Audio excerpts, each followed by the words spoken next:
Em nome do Pai, do Filho e do Espírito Santo. Amém.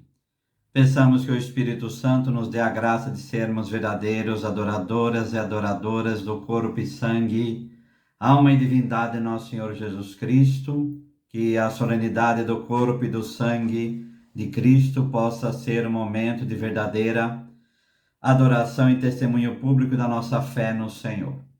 Então, como que nós vamos organizar essa formação? Então, em primeiro lugar, entender o que é o culto da Eucaristia fora da missa, né? Entender o que significa isso e conectado àquilo que é o testemunho público de adoração ao Santíssimo Sacramento, que é a festa, a solenidade de Corpus Christi. Então, entender essa parte da base bíblica disso e diferenciar um pouco da contemplação. Existe um livro litúrgico na igreja, que é o culto da Eucaristia fora da missa, que vai dizer assim: a exposição da Santíssima Eucaristia, seja no cibório, que também pode ser feito, ou no ostensório, leva-nos a reconhecer na mesma admirável presença de Cristo e convida-nos à íntima união com Ele. Então é o Jesus na Eucaristia que se dá e nós que vamos ao encontro dele. Tá? E há vários modos aí dentro da celebração eucarística ou fora dela, dessa veneração que fazemos ao Santíssimo Sacramento, que no culto católico é expresso pelo quê? Pelo ajoelhar ou pela genuflexão. Então, esse gesto exterior é o reconhecimento da presença real de Jesus na Eucaristia. Mas a adoração começa, em primeiro lugar, dentro de cada um de nós. E há vários modos de fazer a adoração. Então, a adoração pode ser uma visita ao Santíssimo Sacramento, como os santos escreveram para isso, como Santo Afonso Maria de Ligório. Pequenos momentos, isso daí principalmente para o leigo, né? Para que ele possa visitar o Santíssimo Sacramento e fazer o seu pequeno momento de adoração lá. Ou adorações mais prolongadas, tipo antigamente tinha, como hoje também, as 40 horas, ou Cerco de Jericó, ou grandes intercessões, grandes adorações, que pegam dias ou também adoração perpétua, né? Que lugares, como Sacré-Cœur lá em Paris, que ficam dia e noite perante o Senhor. Então, há vários modos de se cultuar o Santíssimo Sacramento fora da missa. Na vida religiosa, dedique-se à adoração eucarística perpétua ou prolongada por mais tempo, e se adapte aí conforme o espírito da liturgia. A adoração diante de Cristo Senhor se faça com a participação de toda a comunidade, por meio de leitura da Sagrada Escritura, canto e silêncio sagrado, para alimentar a eficácia espiritual da vida espiritual de toda a comunidade. Então, a adoração coletiva tem que ter esses elementos, né? Que é a proclamação, isso é o culto externo, não a adoração interna. Quer dizer, esse culto externo vai ter leitura da palavra de Deus, silêncio, canto e esse processo todo feito em comunidade ou também individualmente, né? Só que aí vai ser algo que vai passar pela devoção da pessoa. E o que hoje significa essa festa, essa solenidade de Corpus Christi, né?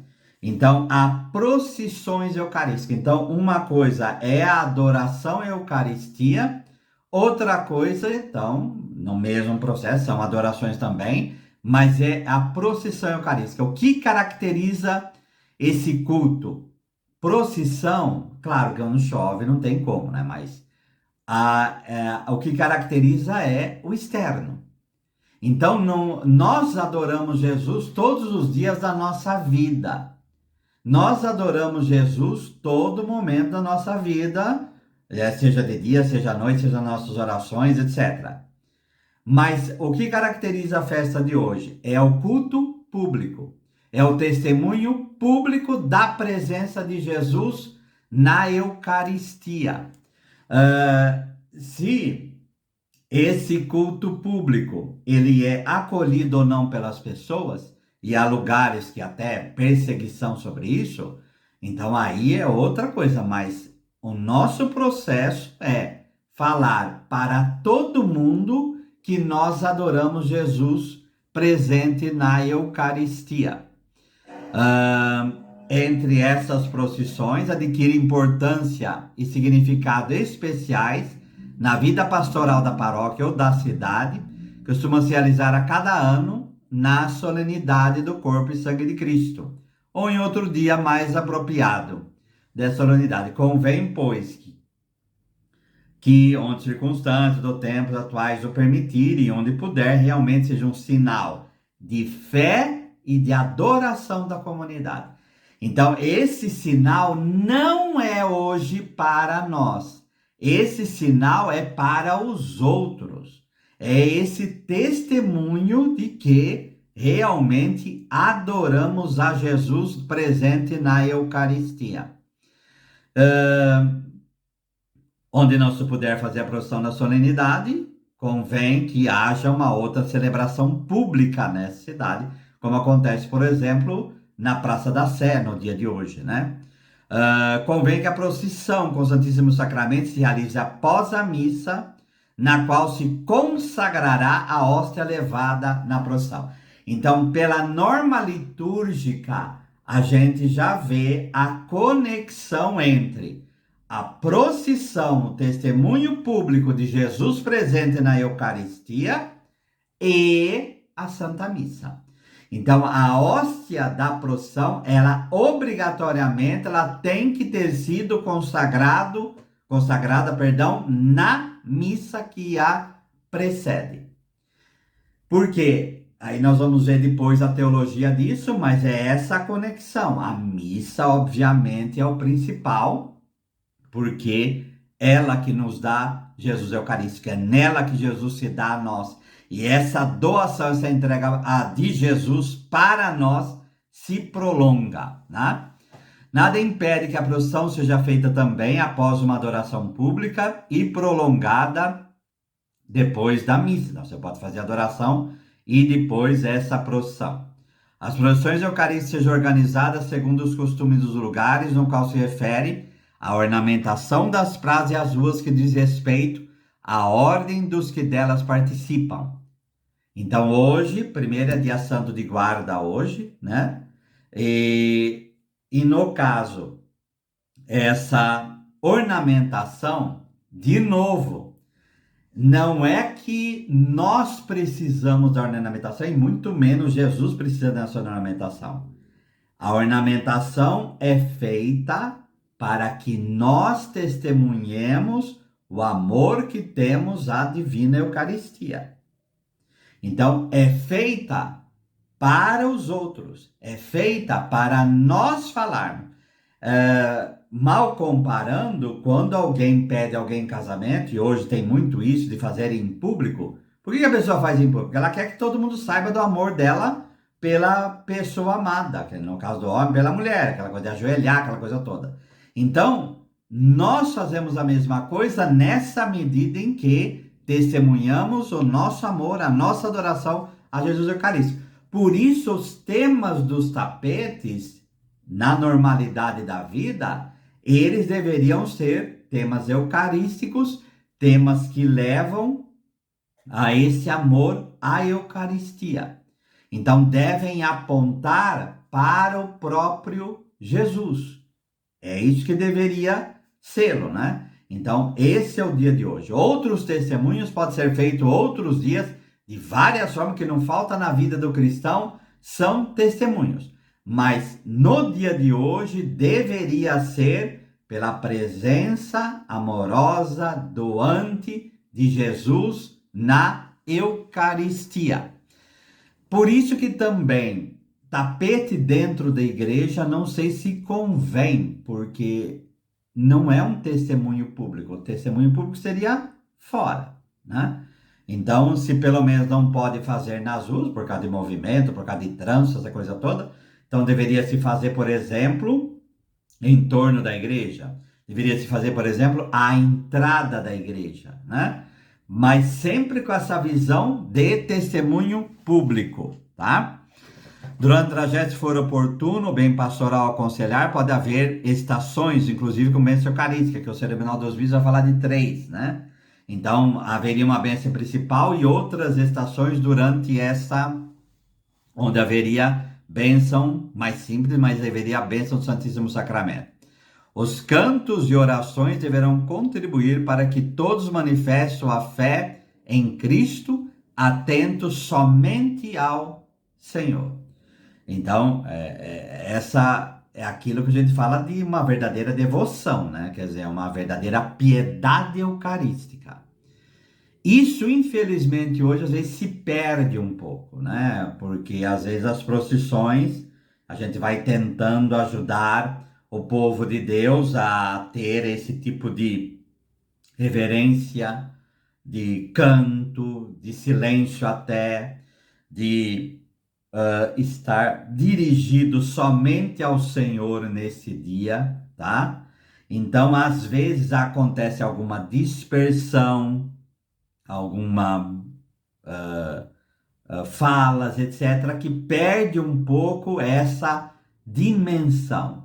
Então, se toca sinos também, em certos lugares toca sino durante a procissão, exatamente também para testemunho público. Atento somente ao Senhor. Então, aí a gente já tem que lembrar esse dirigir-se a Deus, que está presente, por exemplo, lá em Lucas 10, no caso de Marta e Maria, tá? O que Jesus fala, Marta, Marta, dispersa, não é que ela não poderia trabalhar, é essa atenção a Ele. Então, esse estar atento somente ao Senhor é a primeira característica de uma adoração eucarística, né? Esse estar dirigido a Ele aonde? Ele presente em corpo, sangue, alma e divindade na Santíssima Eucaristia, tá? Os paramentos, por exemplo, só para ir confirmando liturgicamente isso, pode ser os paramentos da missa ou revestir-se de capa de cor branca. Então, pode também utilizar isso. Se a procissão não for logo após a missa, use capa. Então, mas pode usar o paramento da própria missa. Porque o que significa isso? Mostrar novamente a conexão da missa com a procissão. A procissão seria prolongamento da própria Santa Missa, tá? Aí toda a reverência, usando tocha, incenso, palio, o palio para revestir acima do Santíssimo, quer dizer isso, que era coisado pelos reis. Hoje o Cristo é o nosso rei, a toda a atenção a ele. E depois na Sagrada Escritura a gente vai falar sobre isso, tá? É conveniente uma procissão se dirigir de uma igreja para outra, mas também se não der, vai colocar um lugar aí conveniente fora da igreja para que essa bênção aconteça. No final da procissão se dará a bênção do Santíssimo Sacramento. Na igreja, um outro lugar mais apropriado. O que frisa liturgicamente? É, novamente, desculpa ficar insistindo nisso, é novamente essa dimensão de testemunho público. De testemunho público de amor e de adoração à Eucaristia, tá? E depois, obviamente, da bênção se vai aí guardar o Santíssimo Sacramento no sacrário de forma respeitosa, tá? Vamos pensar o que é adoração eucarística. Então, agora alguns pontos teológicos aí para a gente pensar. Na instrução eucarística, o mistério vai dizer: é preciso considerar o mistério eucarístico em toda a sua amplidão, tanto na própria celebração da missa, como no culto das sagradas espécies, que se conservam depois da mesma para prolongar a graça do sacrifício. Então, novo item aí, se prolonga, porque a gente fala muito da presença, e é presença, claro que é, mas a gente às vezes não pensa nessas outras dimensões. Então, adoração e Eucaristia fora da missa é adorar também, como está dito aqui, é o número 518 da Presbítero Arontes, é prolongar a graça do sacrifício. O que é sacrifício? Essa doação do Senhor a nós, tá? O que aconteceu na história foi muito abuso com relação a isso, né? Porque, primeiramente, a Eucaristia não está ordenada a adoração e a contemplação, mas a celebração, tá? Então, tomai e comei, isto é o meu corpo. Tomai e bebei, isto é meu sangue. Então, em primeiro lugar, a Eucaristia está ordenada à comunhão. A comunhão e não a adoração, em primeiro lugar. O que aconteceu na história? Desde os primeiros tempos, se enviava os diáconos, por exemplo, para ir dar comunhão para os doentes. Primeiramente, logo após a missa, mas depois foi se vendo a necessidade de dar comunhão para o doente em outros momentos. Então começou a reserva eucarística, que se ficava num lugar da igreja, às vezes o que a gente chama hoje, não era, mas o que se chama hoje de sacristia, seria um lugar reservado ali. Com o passar do tempo, na Idade Média, essa reserva eucarística começou a adentrar para a igreja. E aí, obviamente, com a teologia da transubstanciação, nós católicos cremos que, na medida em que acontece a epiclese, se pede a transformação daquele pão, daquele vinho, no corpo, sangue e alma divindade, pela ação do Espírito Santo, pelas palavras do sacerdote ministerial, aquilo se tornou, que é o verbo na nossa língua portuguesa, corpo, sangue, alma e divindade do Senhor. Então, por essa teologia que advém das palavras do próprio Cristo, e depois de toda a tradição patrística, etc., em que não é mais pão, mas é corpo, e eu não vou entrar nisso agora, mas a gente sabe disso, nós não cremos na empanação, que é uma teologia protestante, ou consubstanciação, que Jesus estaria só espiritualmente ao lado. Nós cremos que a matéria no seu ser, na sua essência, se transforma no corpo e sangue.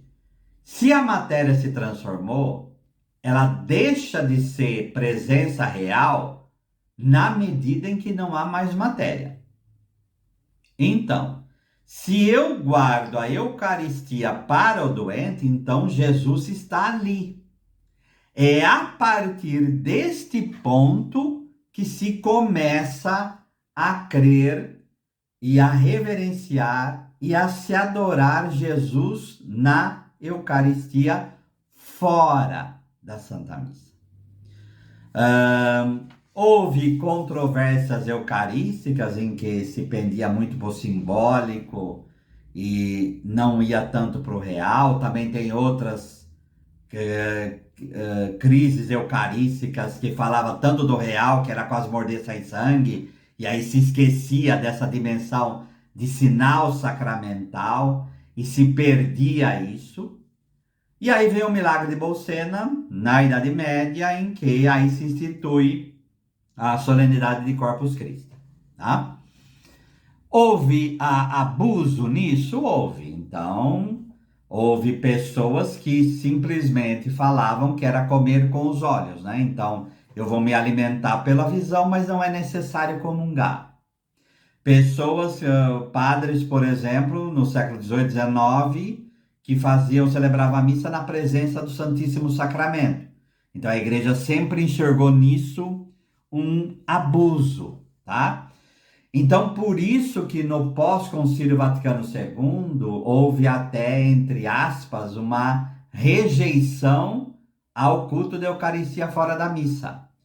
E isso daí se tornou também abuso, que também a igreja, em vários documentos, em vários pronunciamentos e nos seus livros litúrgicos também, frisa que o culto da Eucaristia fora da missa, essa adoração é querida pela própria igreja.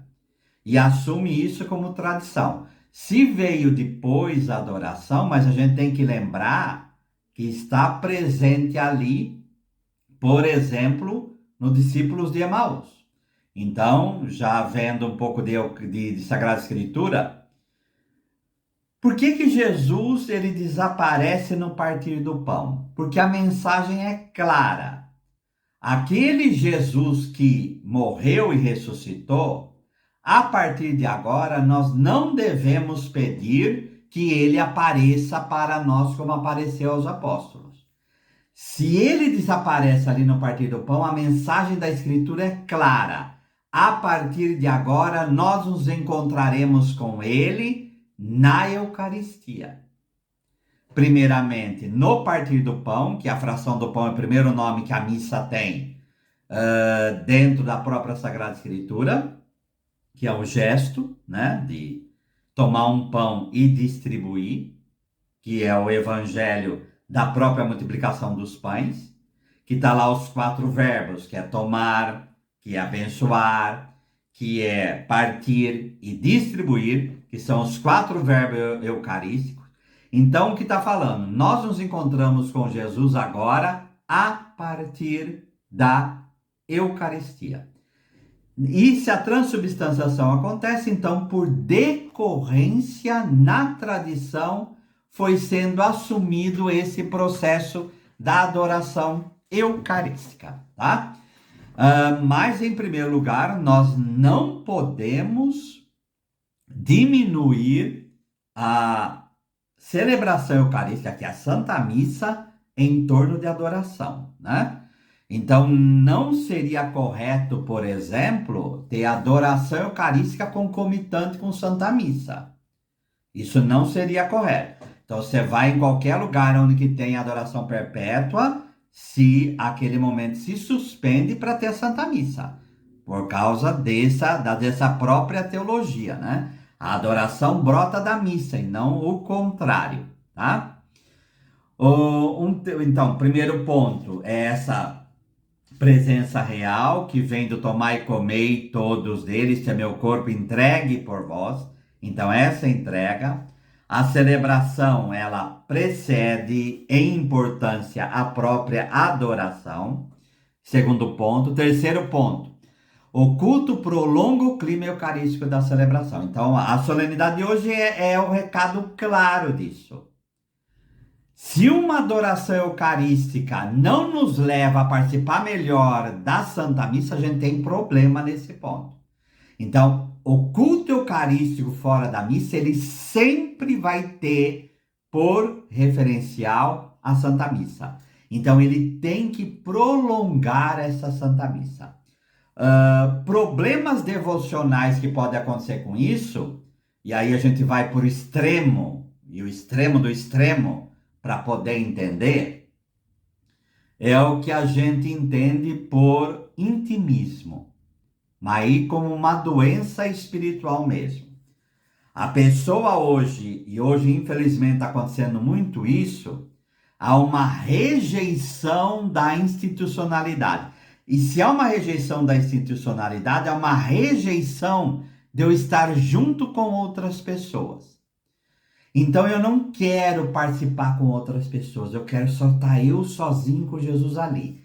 E eu sozinho com Jesus ali, basta. Eu não preciso de missa, eu não preciso estar junto com outras pessoas, eu não preciso de ninguém. É só eu, Jesus, Jesus e eu. A característica do culto é, em primeiro lugar, isso não quer dizer que a gente não possa ter momentos sozinho. Isso é óbvio que pode. O que não pode é a primazia é comunitária. A liturgia, em primeiro lugar, ela é comunitária, tá? Então, você pode rezar a liturgia das horas sozinho, mas o ideal é que seja em coro. Então, a primazia do comunitário. Tanto que na nova tradução do missal, que antes, na segunda edição, era a missa sem povo. Então é uma contradição, porque o padre é povo e o ministro que está junto também é povo. Então, hoje se mudou o tipo para missa com só ministro. Por quê? O ideal é que, com uma pessoa, porque a missa tem essa índole comunitária. Então você pode tranquilamente fazer a sua adoração pessoal, íntima, tudo bem. Isso não tem, e é desejável que seja prolongamento do culto da celebração. O que não pode é a rejeição da própria celebração eucarística, porque a adoração, ela tem essa característica de prolongamento da missa. E por outro lado, ela é preparação para a celebração. Então, a adoração eucarística tem essa característica de nos levar melhor preparados e abertos à Santa Missa, tá? A finalidade última, ou uma quinta característica, não é a presença real da Eucaristia, não é a presença real do pão e do vinho, nem um mero fato da igreja celebre comungando sacramentalmente. O objetivo é que chegue a assimilar a comunhão de vida que Cristo lhe oferece, a participação.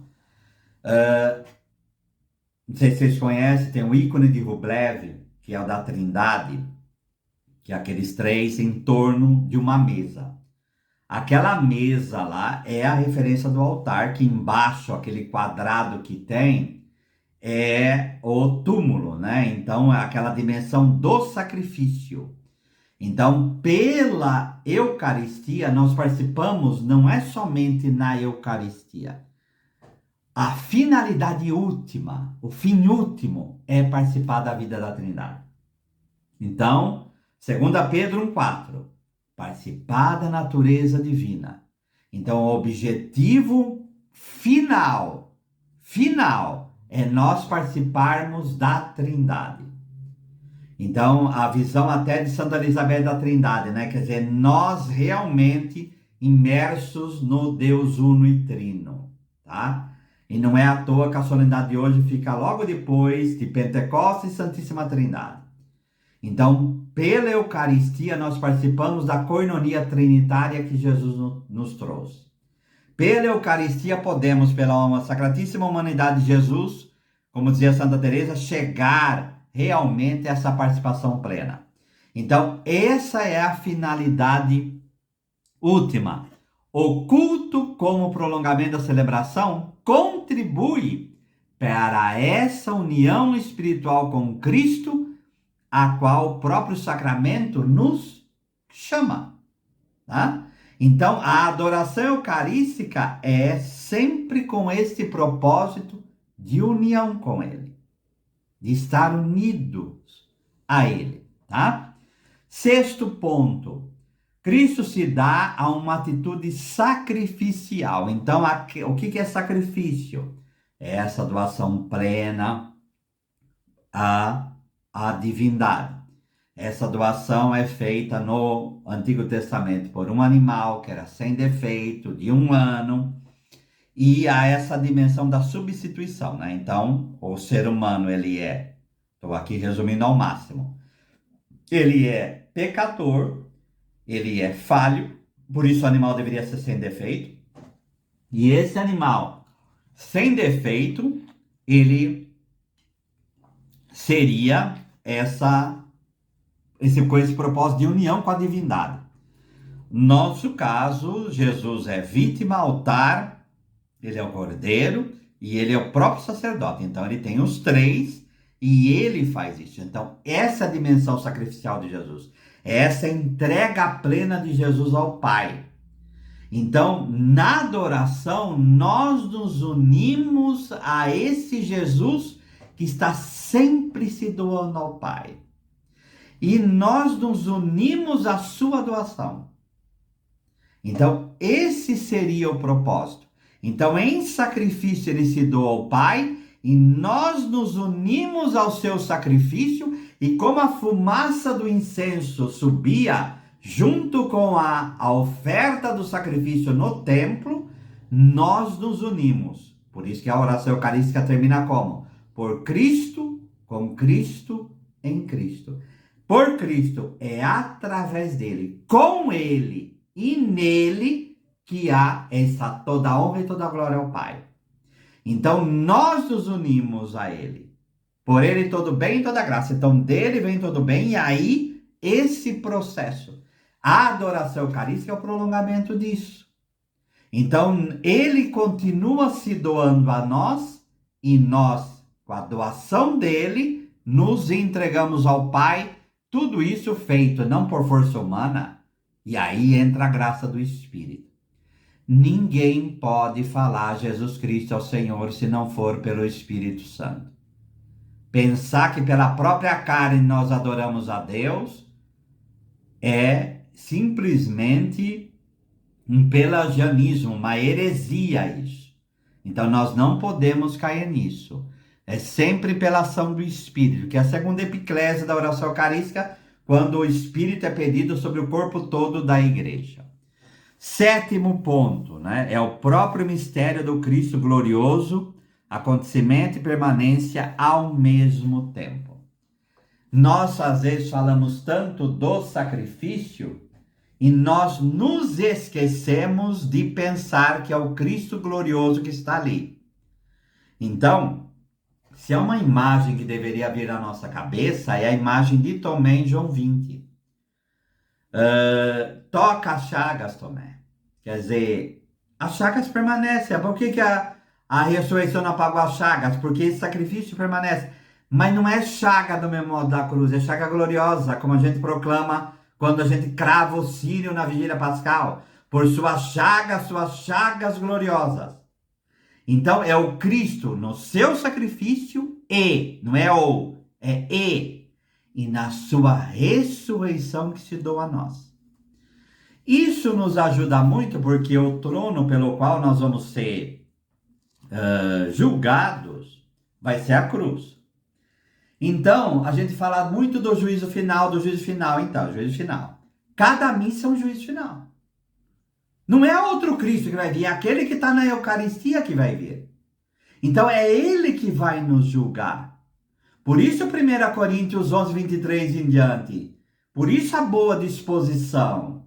Então, nós temos que saber, o Cristo que nos julga é o que vem ao nosso coração. Então, se a gente ama esse Cristo presente na Eucaristia, se nós nos doamos a Ele, se acolhemos a doação dEle, se nos unimos à doação dEle na entrega ao Pai, tudo isso feito na ação do Espírito, o Cristo que virá no juízo final, a gente vai ter mais tranquilidade de estar na presença dEle.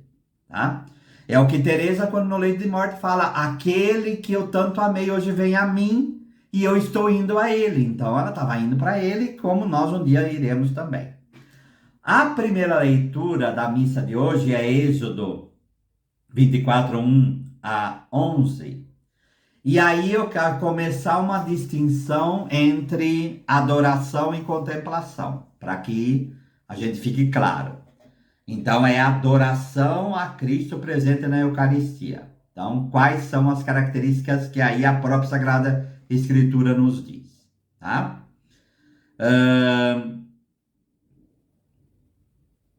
Ele disse a Moisés, sobe ao Senhor, tu, Arão, Nadab e Abiú, e 70 anciãos de Israel, e adorareis de longe. Só Moisés se aproximará do Senhor. Os outros não se aproximarão, nem o povo. E aí vem o processo de crer na lei, de professar que vão cumprir essa lei, que é a nossa dimensão de liturgia da palavra. Podemos perfeitamente fazer isso. Depois enviou alguns jovens dos filhos de Israel e ofereceram holocausto e imolaram ao Senhor novilhos com sacrifício de comunhão. Sacrifício de comunhão é quando uma parte do sacrifício a pessoa comia. Então, por isso que fica claro a referência aqui para nós na Eucaristia. Porque a gente participa daquilo. Moisés tomou a metade do sangue e colocou em bacias e espargiu a outra metade do sangue sobre o altar. Tomou o livro da aliança e leu ao povo e disseram, tudo que o Senhor falou, nós faremos e obedeceremos. Tá? Moisés tomou do sangue e o aspergiu sobre o povo. Então, sobre o altar e sobre o povo. O que é isso daí? É a união do povo com o sacrifício que está acontecendo. Então, esse é o desejo de Deus, que é o caso nosso da participação eucarística, tá? Esse é o sangue da aliança, que é a palavra que Jesus vai dizer em 1 Coríntios 11, tomai, comeis, tomai e bebeis, esse é meu sangue, o sangue da aliança, e não, no caso coloca a nova aliança, que vem da carta aos Hebreus, tá? Mas agora o principal vem aqui, que para a gente ver o que é adoração. E Moisés, Arão, Nadab e Abiú e os 70 anciãos subiram. Eles viram Deus de Israel. Olha, agora vamos ver, eles viram Deus de Israel. Debaixo de seus pés havia um pavimento de safira, tão pura como o próprio céu. Ele não estendeu a mão sobre os notáveis dos filhos de Israel. Por que não estendeu a mão? Porque podia matar todo mundo ali. Mas ali estava realmente permitido que eles fossem. Eles contemplaram a Deus, que é o verbo razar no hebraico, que é ver, tá? E depois comer e beber. O que é contemplar aqui? O que é ver a Deus aqui? É o pavimento de safira. O que é essa linguagem? É a linguagem sacramental que nós usamos hoje. Então, Deus se utiliza. Então, uma das características da adoração é fora. O objeto é fora, tá? E há outra característica, então, fora e é ativa. Então, olha as ações que eles fizeram para Deus presente ali no pavimento de safira, tá? Então, nós não podemos ver a Deus. Quem vê a Deus morre. Quantas vezes não foi falado isso, né? Na Sagrada Escritura? Por isso, há de haver intermédios para isso. Intermédios para isso, tá? Uma coisa que eu esqueci de falar, o que hoje nos recorda, e é bom a gente fazer esse tipo de, quando fala de testemunho público, é essa adoração pública, é aquilo que aconteceu no Domingo de Ramos. No Domingo de Ramos, o Filho do Homem, tá? Ele se apresenta diante de todos. E o que as pessoas fazem? Primeiro ele monta no jumento, tá? E ao montar no jumento, ele se reconhece como rei. Aí vem toda a teologia de cima do jumento, que está em Zacarias e em 1 Reis. O povo coloca ramos aos pés dele. Por isso que a gente enfeita a rua.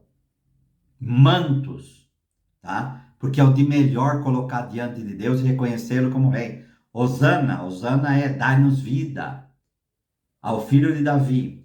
Em Mateus, façam eles se calarem, os fariseus falam assim, eles se calarem, as pedras clamarão.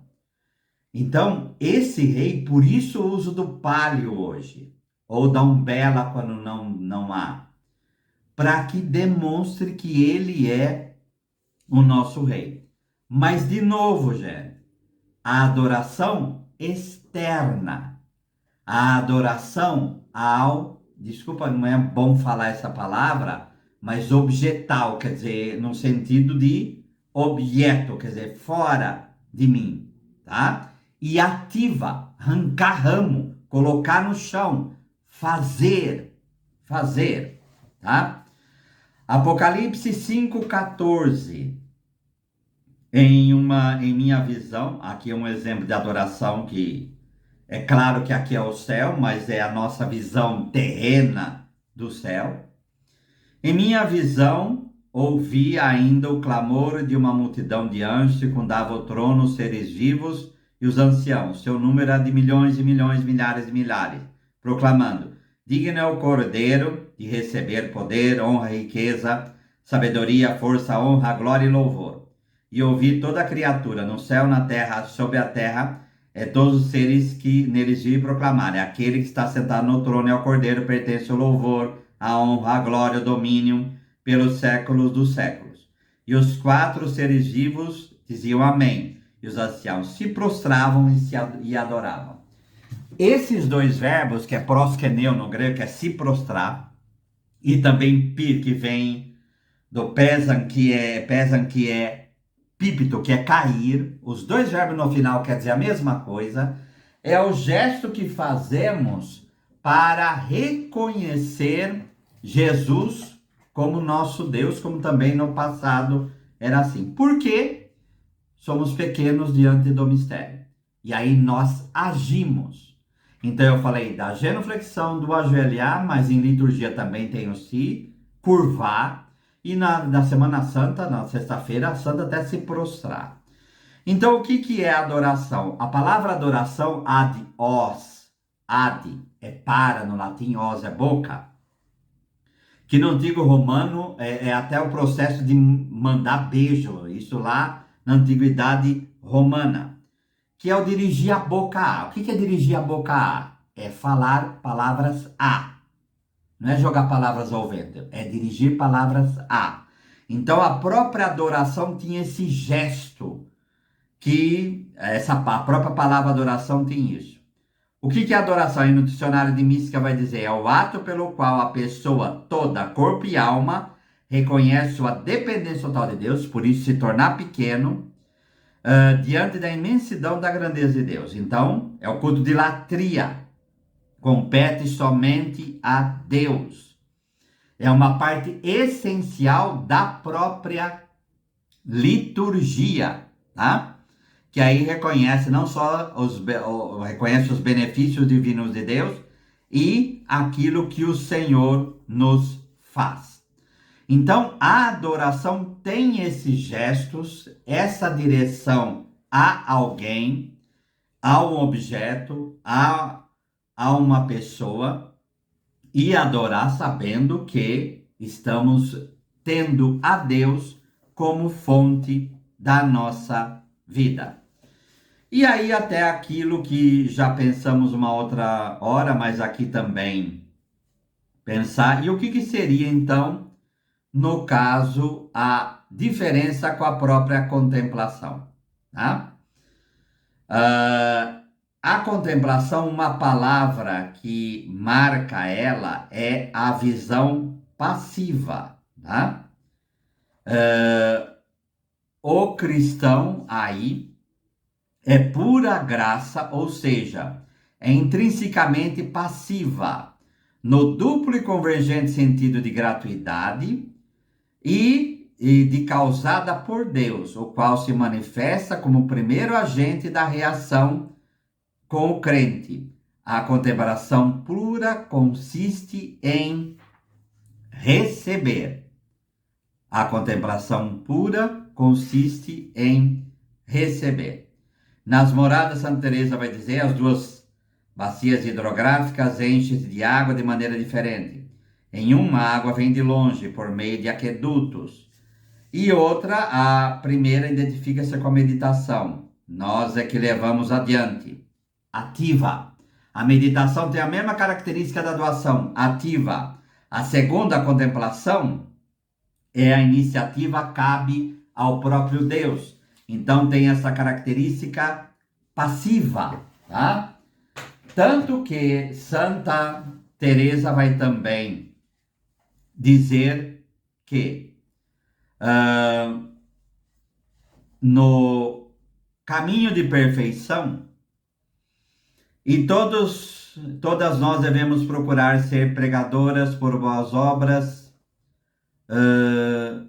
dos apóstolos, e ter essa dimensão da solidão, essa dimensão da interioridade e essa dimensão da passividade, tá?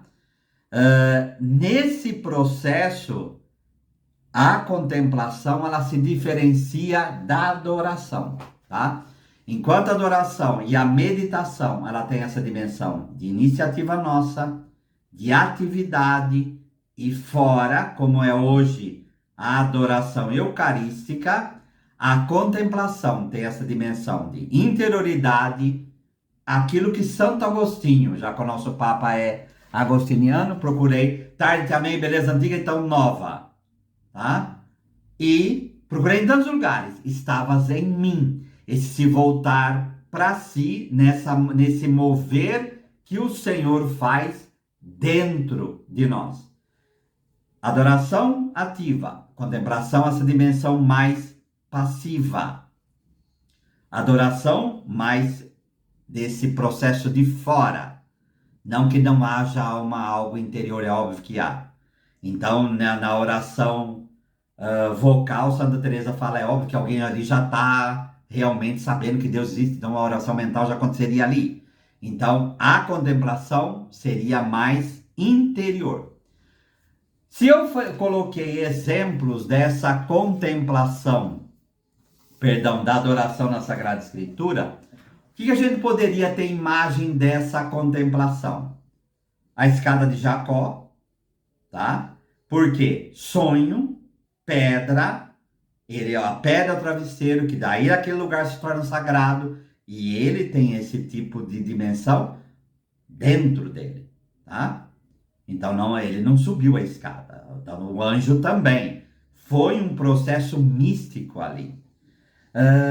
Nesse processo também, a visão em sonho de São José, o próprio anúncio a Maria, e ela vai falar, eis aqui a serva do Senhor, faça-se em mim segundo a tua palavra, tá?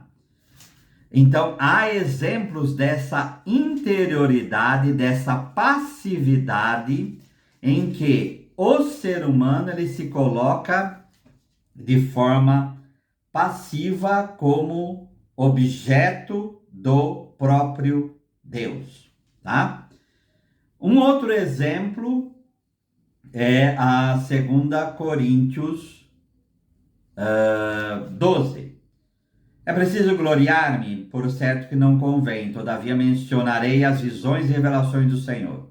Conheço um homem em Cristo que há 14 anos foi arrebatado ao terceiro céu. São Paulo está falando dele mesmo, tá? São Paulo subiu ao céu e morreu? Não, tá? Se em seu corpo, não sei. Se fora do corpo, não sei. Deus o sabe. Essa é a característica dessa passividade da contemplação. E sei que esse homem, se no corpo ou fora do corpo não sei, Deus o sabe, porque é mistério, tá? Foi arrebatado até o paraíso e ouviu palavras inefáveis. O que são palavras inefáveis? Inexprimíveis. Eu não consigo falar o que é o céu. Eu não consigo falar da própria contemplação. Mas no tocante a mim, só me gloriarei das minhas fraquezas. Se quisesse gloriar-me, não seria louco, pois só diria a verdade, mas não faço, a fim de que ninguém tenha a meu respeito conceito superior àquilo que em mim ou me ouve dizer. São Tomás de Aquino, no fim da vida, fala que ele teve uma experiência contemplativa, mística, de tal ordem, que ao olhar tudo aquilo que ele escreveu, que é monumental, ele falou, não passa de palha. Mas ele foi totalmente passivo ali. Ele foi ativo a vida inteira na sua obra. Agora ali ele se tornou passivo. Ele se tornou verdadeiramente objeto da ação do próprio Deus. E foi algo interior, tanto que ele não conseguiu falar o que foi essa visão mística que ele teve. Então aí dá para distinguir esse processo da adoração com a própria contemplação. Então peçamos a Deus a graça de dar testemunho de Jesus presente na Eucaristia, sermos verdadeiros adoradores e adoradoras de Deus e ter essas duas dimensões, tanto da adoração quanto da contemplação, na nossa vida, sempre abertos ao Senhor, na graça do Espírito Santo. Ninguém pode ser contemplativo, adorador, suplicante, intercessor, se não for na graça de Deus. Então, que o Espírito Santo nos dê a graça de sermos contemplativos. Amém?